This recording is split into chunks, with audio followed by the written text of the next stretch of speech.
थांबा. हा बोल की काय काम आहे? अहो ते माझा ट्रॅक्टर पलटी झालाय तर मशीन लागत होतं. तिथं माझं काम चालू आहे, मालक आणून तुम्ही तिकडे बघा.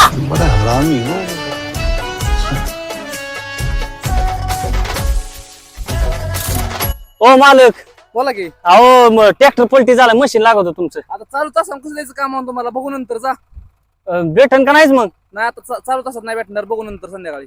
आता र देवा, ह्याला काय करावं बरं?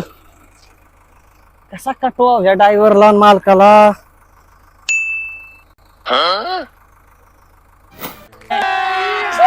अभी मजा आएगा ना भिड़ो. ओ ड्रायव्हर, ये हुई ना बात. मार्केट आता आपल्या कम गेलं उडत. आधी ट्रॅक्टर काढून